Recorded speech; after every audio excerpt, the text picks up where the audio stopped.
moving on from what we believe is a game manager, let's go to one of those elite level quarterback backs. Is that a thing? One of the elite level quarterbacks that Christian was referencing earlier.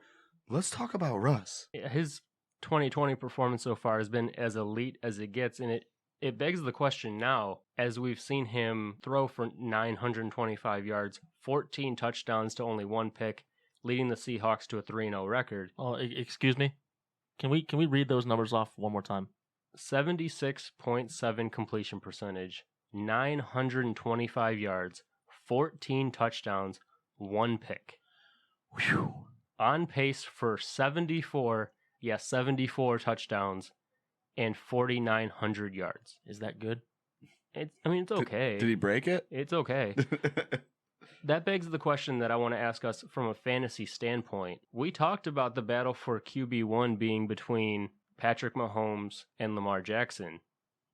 Can Russell Wilson crash this party and not only gain his first ever MVP vote of his career in the NFL, but finish as QB1 in fantasy football? I mean, it sure looks like it to me. Right. I mean, this is a guy that's been doing it like this. Let's face fact, their running back situation in Seattle hasn't been, I mean, I'm not saying they're bad, okay, but they're injury riddled. Carson just went down to a dirty hit. Yeah. Right.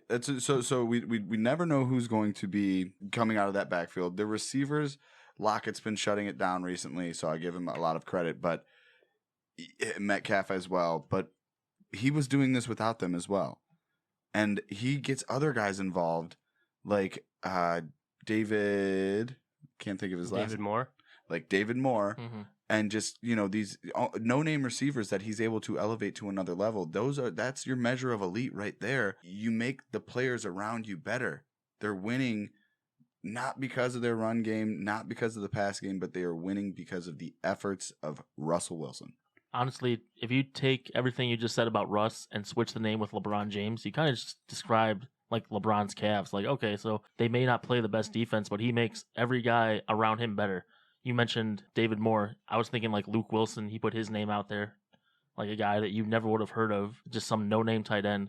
But yeah, no, I mean, these numbers he's putting up so far, and the fact that, I mean, let's be honest, that Seahawks defense isn't the Legion of Boom that it was a few years ago. So you know that offense is going to have the ball a ton. And with a guy like this, we just talked about no turnovers, or limiting turnovers is the key to a successful offense. 14 touchdowns to 1 interception. Yeah, it's 3 weeks, and it may be the best 3-week stretch of his season. We don't know. But you put all that together, I think it's a very dangerous combo. And you did mention he hasn't been around like huge guys. You don't have him throwing to Julio or Hopkins or something like that. And that's no disrespect to Lockett or DK, but it's just what he's able to do in that offense. A long tenured coach, and they just mesh together so well. It's a very exciting thing to watch. Speaking of DK, it should have been 15 touchdowns if DK Metcalf wouldn't have been showboating at the 1.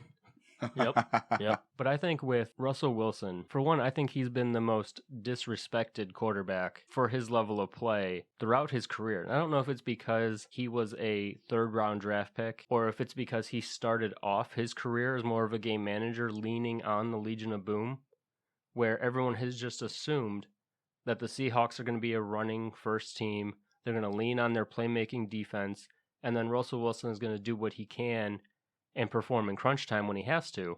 He's always been a clutch quarterback with the exception of one play against the Patriots in the Super Bowl. Which was only because of Bill Belichick that play went the way it did. Absolutely. It wasn't on Russ. So if you exclude that one play, which, let's face it, we should blame that one on Pete Carroll not running Marshawn Lynch. So we've seen the clutch moments from Russell Wilson. We've seen him just stack up win after win after win throughout his career. And now we're seeing him play at an elite level where he has set the record for most touchdown passes through a team's first 3 weeks. And he's on a 74 touchdown pace, which is unsustainable to say the least. But it's not out of the realm of possibility now for Russell Wilson to finish 2020 as QB1. While it's a surprise that it's not a Patrick Mahomes or Lamar Jackson if they don't finish as QB1, it's not all that surprising because we mentioned when we were talking about our quarterback rankings that repeating as QB1 back-to-back seasons is nearly impossible in today's NFL. We haven't seen it since 2002, 2003 with Dante Culpepper. So Lamar Jackson not finishing as QB1 wouldn't be a complete shocker. And now we know that Patrick Mahomes has the ability to do it. But if I'm placing my money on who the favorite is to finish as QB1 in 2020, my money is going on Russell Wilson.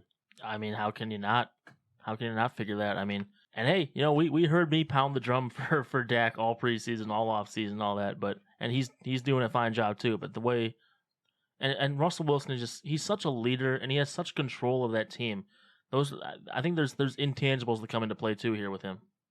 The difference was shown in that Dallas against Seattle game when you saw Russell Wilson get the ball with Seattle's last possession and go down and do exactly what he needed to do to take the lead, and he gave the Cowboys the ball with enough time to win the game. Like, Dak had a shot, but what we saw the difference is that we saw Dak be inaccurate when it mattered most, and we saw him panic on his last throw of the game when it mattered most. And that's what I was just going to say next, is that Russ is always so calm and cool. Like he's never deterred from the objective at hand.